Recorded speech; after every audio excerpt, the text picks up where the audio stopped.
Welcome, everyone, to the Non-Interpretive Skills podcast. My name is Nadia Kedem. I'm a neuroradiologist, and I'm joined today by Lyle Saw. Lyle, do you want to say a few words about yourself? Hi, everyone. I'm Lyle. I'm a fourth-year med student at University of Massachusetts and hoping to apply into radiology this cycle.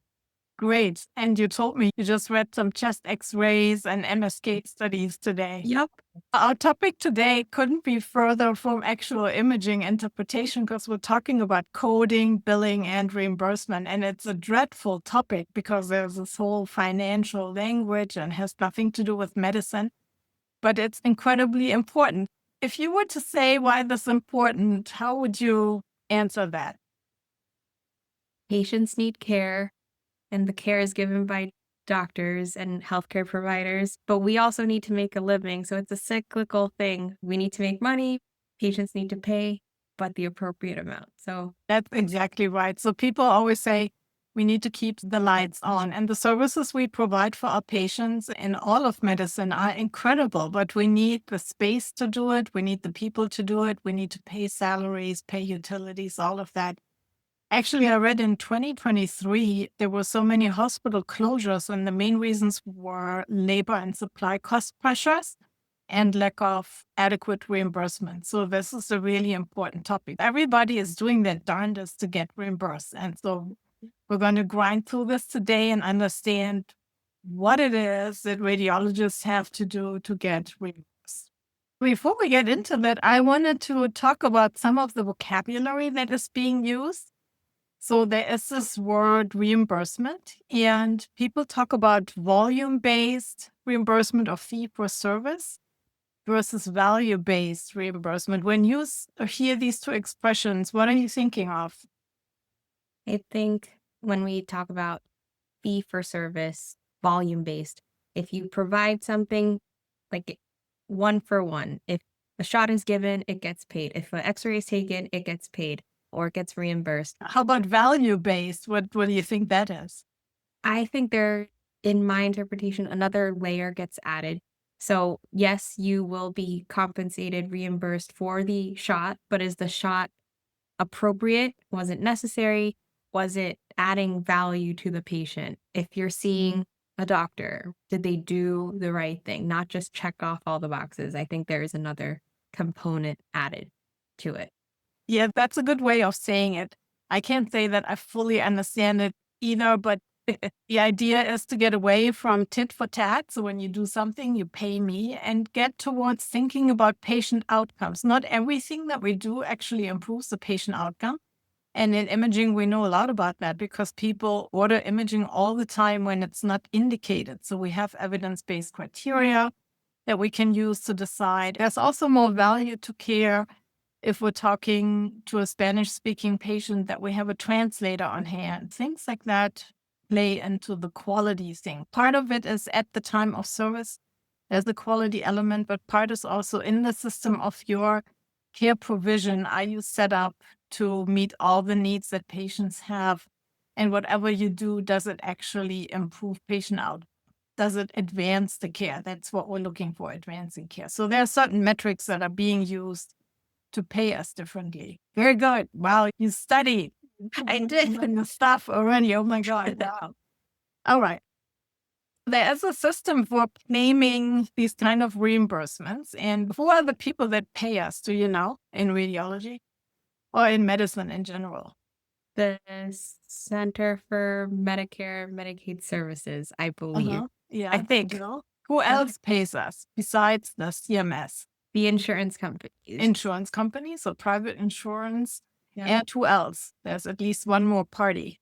The patient. There are a lot of patients who don't have insurance or they sign up for extra services and they have to pay for it. We'll talk later about some interesting facts related to that. So those are our payers, usually insurance companies. If somebody falls under the Medicare or Medicaid programs, then it would be CMS reimbursing us. And we need to find a system to communicate to the payer what we've done and what that is worth in relation to all the other services that are provided by any physician in any specialty. So there's actually a process for that.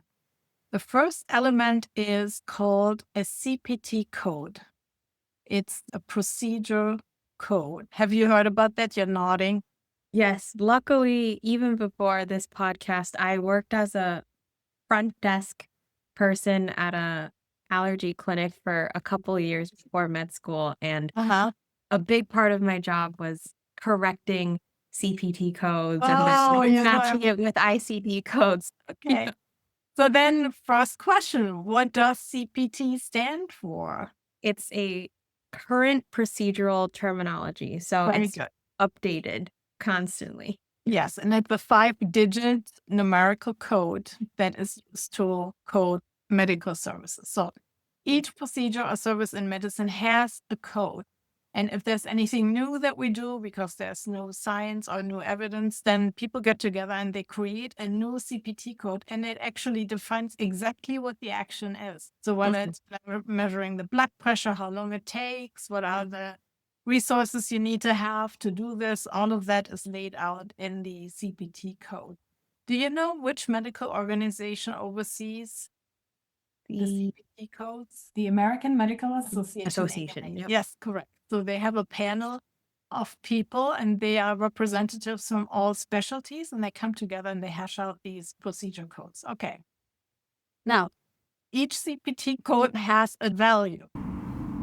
This value is determined by comparing the effort for this service in one CPT code to the effort in the service that's delivered for another CPT code. So, for example, giving a varicella vaccine may be a low effort and could be valued as maybe 0.5 RVU, while a neurosurgical procedure could be as high as 6.3 RVU. So these numbers anywhere between above 0 and I don't know what the upper threshold is, but those are assigned as the relative value unit to each CPT code. So for each CPT, there is this RVU that's assigned to it. Now we have a CPT code, we have a value attached to it, and how much we get paid is determined annually by Congress. So there is a budget that Medicare and Medicaid services have at their fingertips to spend for the year, and there are some complicated formulas that they use to meet that budget. So the amount of money we get reimbursed for per RVU is different every year. And typically it goes down every year. But so, for example, if the CPT code is valued as 2 and the reimbursement rate by Congress for that year is $32, then you would be reimbursed 32 by 2, which is $64 for that procedure. You mentioned medical necessity. What is that about? That's a very loaded question.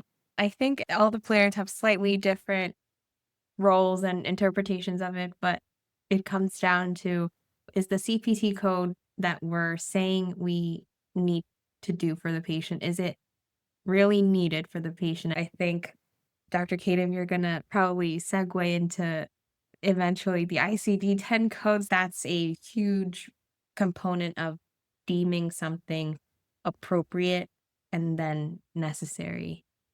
Yeah, so I would not actually use the word appropriate in this context, because I think the insurance companies have their very own way of determining medical necessity. The term medical necessity should strictly be viewed in the context of reimbursement and not at all in a medical context, even though it has the word medical in the expression.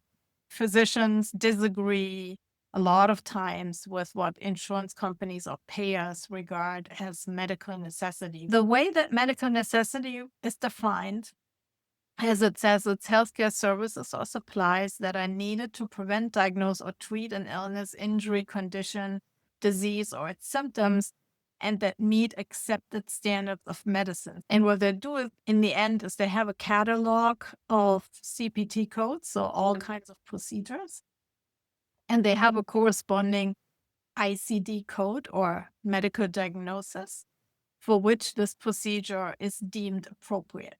So ICD stands for what, do you know?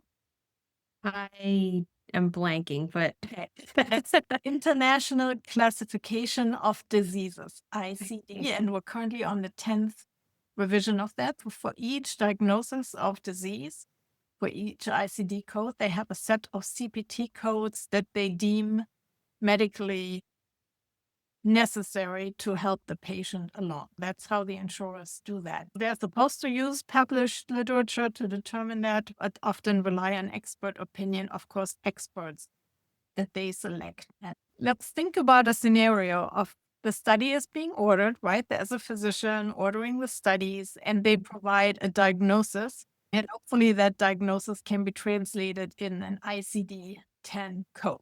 So we yeah, have that, we have the order, we have a code. Then what happens next? depending on what CPT code it is, it goes to the facility and it goes to the radiology department. If it's a complex study, it needs a pre-authorization. Very So good. there's So it yeah. depends on what the procedure is. If the CPT code is for an X-ray, it can Mhm. just be scheduled right away. It's a very simple exam, no scheduled appointment needed, walk-in type of exam. That doesn't need to get pre-authorized. But if it's something more expensive, like a CT scan, an MRI scan, or any nuclear medicine study, it needs to be pre-authorized. That means the ordering physician actually needs to submit their order to the patient's insurance company, and then they need to review it at this catalog for medical necessity, see if they approve it, and then they would pre-authorize it. And only when they pre-authorize it should it be scheduled. If you Mhm. schedule it and do the exam without pre-authorization, it could happen that the patient gets stuck with the bill and it could be very expensive. All right, good. So now we have it scheduled, maybe it's pre-authorized, and then we perform the exam. The radiologist makes a report, and then what? So this is where it gets complicated for radiology because unique to radiology, depending on what is said in the reports, so the findings and impression, I think those components also get factored in with the information that it was provided from the ordering physician and the patient's information. There's trained coders to match and identify a ICD-10 code. So they're medical coders who look at all the factors, the ordering physician notes, the patient information, and the radiology report. Pretty close, pretty close. So once the radiologist signs the report, we're done, right? We don't Yep. think of it anymore, but then it goes to our claims department or billing department. Those are people that are hired to make sure that we submit our claim for reimbursement to the payer. So either an insurance company or CMS or patient.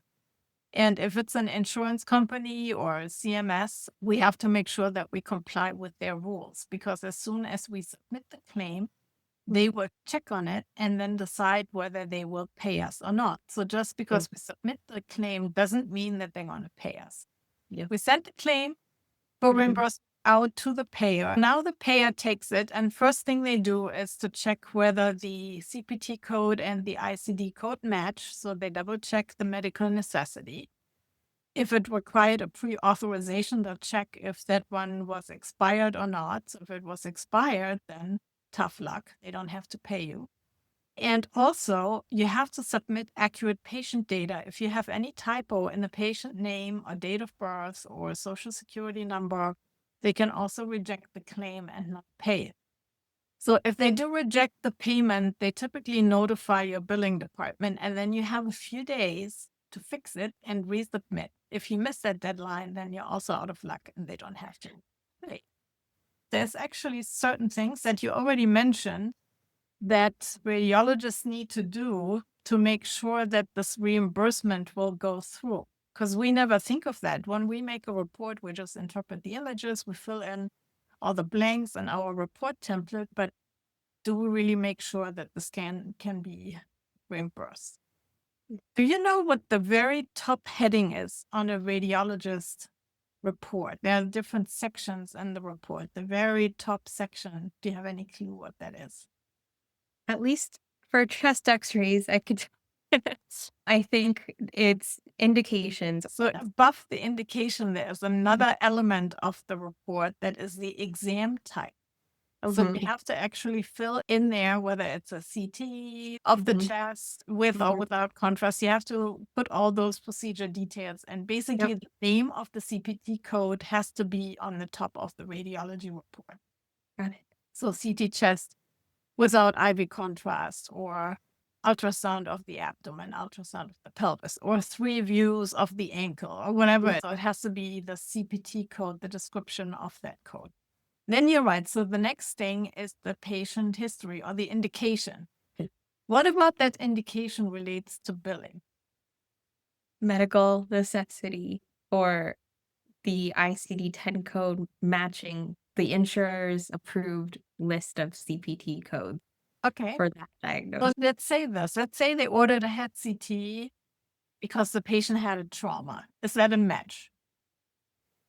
There's exceptions, I believe inpatient and ED visits, I think, are exempt, but for head trauma, The history is trauma. I think it makes sense. And you are wrong. You are just as wrong as a lot of our residents are in the beginning, because people don't realize it. To have a reimbursable medical history, it actually has to have signs and symptoms. When you think about it, trauma is a very generic statement. If I'm clumsy getting up and banging my head accidentally in the door, that's a trauma, right? It's a trauma. But if I don't have a hematoma, I don't bleed, I'm not symptomatic, I don't have a headache, there's no reason for me to get a head CT. Yep. So trauma doesn't mean you need a head CT. There's no medical necessity for a history of just trauma to get a head CT. You have to have these signs and symptoms. So mental status change, seizure, hematoma, abrasion in the face, all of that are good histories that indicate that the patient had a traumatic injury that requires imaging. Now, sometimes they write that in the indication traumatic injury. But again, that's not necessarily an imaging indication. You could have a superficial scratch on your skin, and that doesn't require head imaging. It needs to be specific with signs and symptoms, very important. So trauma is common, or rule out something also doesn't get reimbursed. Rule out pneumothorax, no, that doesn't fly. You have to say the patient has shortness of breath or something like that. If it's rule out or evaluate for blah, blah, blah, none of that is getting reimbursed. So that's very important to get rid of these phrases. Now, the crazy part is that clinically, it's actually important for me to get this information. So if the referral provider says the patient has headaches, rule out a brain tumor, then I know exactly that they have very low suspicion for a brain tumor, because they just want to rule it out. They don't say concerned for brain tumor, they say rule out brain tumor. Yep. So it actually helps me gauge what they're looking for, but it would delete it nonetheless from the indication because of this reimbursement issue. So I can't say rule out or evaluate for or whatever, but I don't want to fault our clinical colleagues. They are giving useful information. All right, so that's the next thing. So that's the history section. Now the exam technique. How's that important? Simply put, in my mind, the more complex, the more involved the exam is, the more expensive the reimbursement is. If it costs more to run a MRI machine than to run just a plain film radiograph, and if there's other components involved, so if we're using contrast, not contrast, that's more complicated. And even if we're just talking about x-rays, is it just one view? Depending on how involved, how complex a single study or order is, it adds layers to its reimbursement or value. So when the insurers read the report, they want to make sure that the study that was read by the radiologist is the same CPT code that was submitted for reimbursement. So if we submit a CPT code for chest CT with contrast, then the technique should say it's a CT chest post contrast injection. If that is not being said, if we're just saying it's a chest CT, without specifying, then they can say that we didn't do what we're asking to get reimbursed for, which technically is fraud. If the CPT code is for 3 views of the ankle, then we have to say that in the techniques section. So AP, lateral, and oblique view, or whatever views there are of the ankle. So that's important. So it has to match up. It's all about matching up. Yep. Do you think then the next section in my report is typically the prior studies or Yes. comparison studies? Yep. Do you think that could be important for reimbursement? I believe so. I believe so. Oh, From my experience, in some insurance companies require you to get a lower complicated study before authorizing or saying an MRI is needed. Personal experience, I had lower back pain and I had to keep going back to my doctor because my insurance company was like, no, MRI is just like not necessary, totally unreasonable for this pain and this young patient. So I think I had to get 5 different x-rays before they approved an MRI. okay. And that's exactly the example that I have in my notes as well. So sometimes that is important to mention when you're doing an MRI of the lumbar spine. It's important to mention whether an X-ray was done within the last whatever few months. There is where the value-based reimbursement comes in, right? You're not supposed to do unnecessarily an expensive MRI of the lumbar spine if you can just do an X-ray, try some treatment, and see if the pain goes away. So that's exactly right. So that section actually is also important. And then in the findings and impression, it's just the same thing as before. It has to match the CPT code. So if you said you did a study with IV contrast, you have to have a sentence in your findings and in your impression saying your assessment of this contrast injection. So is there an abnormal enhancement pattern? Yes or no? And that has to be in both sections, findings and impression. Very good, very good. And sometimes, rarely, in our institution, the coders will contact us and ask for an addendum if there is a big mismatch that they found. So if we didn't describe the technique correctly, if we used accidentally a reporting template with contrast, but the study was non-contrast, they usually say, please make an addendum with the correct technique. Sometimes patients move around or for whatever reason there is poor imaging quality. And I'm working in pediatrics, so we have a lot of kids that can't hold still, and it does affect the imaging quality. But we have to be very careful in using words like the word limited. Insurance companies have AI applications that sift through reports looking for the word limited and similar words. And when they find it, they might have a reason to say, oh, you can't ask for reimbursement for a full exam because you said here in your report that the imaging quality was limited. So we're just going to pay you for a limited exam. There's actually a CPT code for a limited MRI. So be careful. I don't use that word anymore. And I don't know if what I'm saying is better, but I usually just say the study is affected by patient motion. And if there's a specific aspect of the exam that I cannot interpret because of the motion, I say that. For example, I might say cortical detail is obscured by patient motion, but I don't use the word limited. And our residents and fellows use it all the time and they're not get paid for it. So that's the bottom line.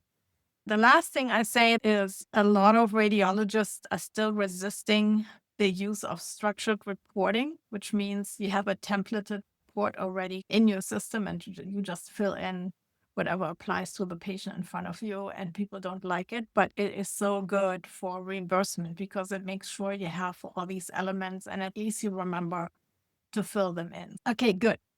Very good. Wow, you really know a lot. I didn't expect that. You are always surprising me. Then there's a thing called the False Claims Act.